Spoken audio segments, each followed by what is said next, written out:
Hey everyone, I'll show you how to remove and install SIM card into your Galaxy A10, as you can see right here. So your SIM tray is going to be on the left side of the phone right here, and there's a little pinhole.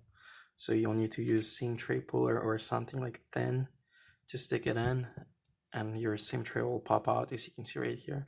Now you can pull on it and pull it out.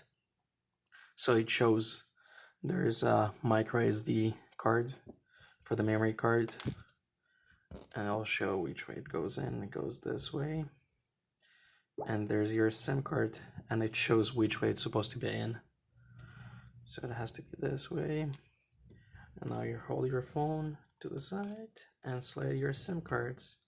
That's how easy to install. And same way to remove it. Pull it out. It comes out. Flip the thing, and it came out. Thanks for watching. If you like this video, please like and subscribe for more videos, and bye bye.